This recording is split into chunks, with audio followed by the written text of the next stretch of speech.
Bonjour Anna, Bonjour Albert.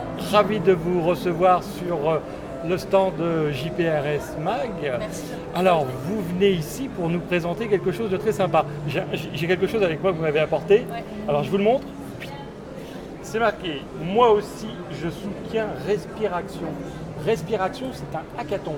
Anna va nous en parler immédiatement. Anna, présentez-vous, dites-nous qui vous êtes, et puis on va parler de Respiration.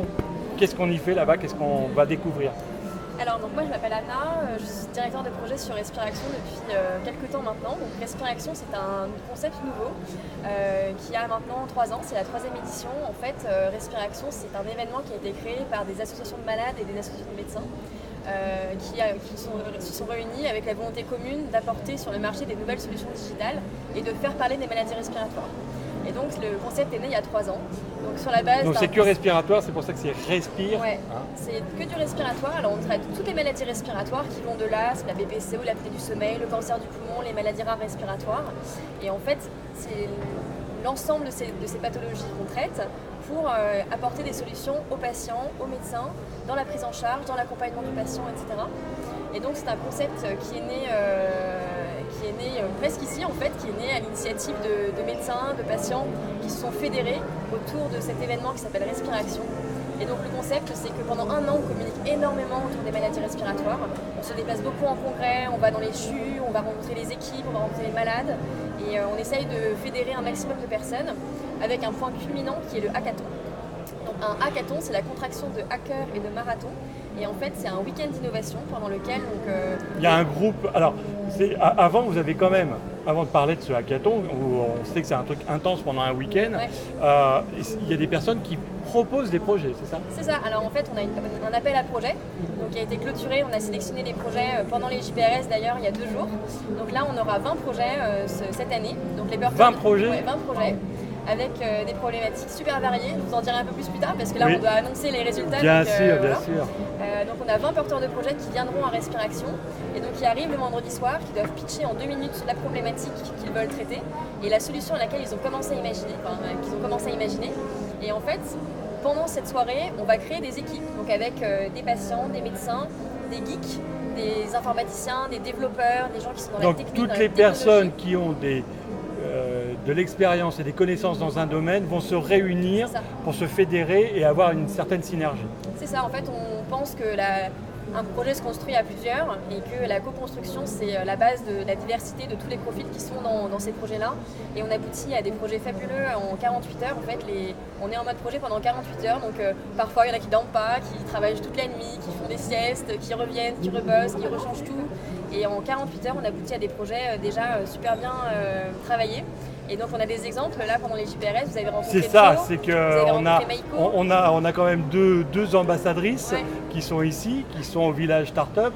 Donc vous les avez cités, Meiko et le projet Joe avec Elodie Loisel.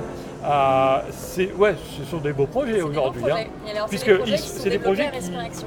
qui se sont développés à Respiration. Ce qui est important de souligner, c'est qu'ils se sont développés à Respiration pour parler de ces 2 projets-là. Il y en a d'autres, hein. Il y a Air Vitality aussi qui avait participé, qui avait lancé un projet sur la BPCO.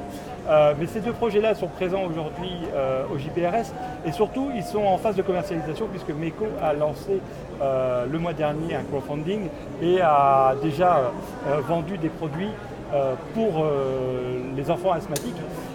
Et Joe est en cours de finalisation de leur prototype et on devrait le voir arriver 2019. Donc attention, ce sont des hackathons, mais on est d'accord que c'est pas pour passer un week-end avec des fous furieux qui vont brainstormer pendant 48 heures, mais avec la volonté d'aller beaucoup plus loin et d'avoir des projets. Alors en fait, c'est la 3e édition cette année, donc ça aura lieu à la faculté de médecine de Lille du 30 novembre au 2 décembre. Donc Et 30 novembre, 2 30 décembre, 2 décembre. faculté de Lille. Et en fait, donc sur les 2 premières éditions, on a incubé, on dit incubé, mais en fait on a accompagné 26 projets, dont 18 sont encore vivants, donc on continue leur développement. Donc soit sont déjà créés comme Maïko et Joe qui sont des startups, donc c'est des super beaux exemples de réussite. Et là, pour le coup, les JPRS se transforment non plus qu'en village, mais en accélérateur, C'est ça. puisqu'on a l'incubation et après on a l'accélération. Exactement. Voilà. Et du coup, donc, ces projets continuent de vivre. Donc, on a un taux de transformation de plus de 60%. Et en fait, c'est vraiment parce que Très les beau, projets viennent du 60%, terrain. oui, c'est bien. C'est parce que les projets viennent des patients, elles viennent des assos, elles viennent des médecins, elles viennent des professionnels de santé qui accompagnent les Avec patients. des réelles Avec problématiques. un vrai besoin médical. Et c'est pour ça que les projets continuent et c'est pour ça qu'on a des porteurs de projets qui sont au top, qui sont super motivés, qui fédèrent une équipe et les équipes continuent à travailler ensemble après le hackathon. Ça, c'est un point super important. Et nous, on est là pour continuer à les suivre et continuer à les aider au maximum. Dès qu'on peut les emmener en congrès, on les emmène. Dès qu'on peut faire quelque chose pour eux, on les aide. Et c'est vraiment la grande force de Respiration, c'est ce principe de solidarité entre nous tous, avec la vocation d'apporter des innovations digitales sur le marché. On rappelle, Respiration, donc ça sera du 30 novembre au 2 décembre. du 30 novembre au 2 décembre. Inscrivez-vous sur la plateforme respiration.com. Voilà, et vous contactez-nous pourrez si venir besoin. participer et visualiser tous ces projets et ces cerveaux en ébullition. Anna, Regarde. je vous remercie beaucoup. Voilà. Ah, ouais, il y a vos beaux cheveux qui sont juste devant. Allez, on se tourne. Voilà, comme ça. Merci beaucoup, Anna. Merci. À très bientôt. À bientôt.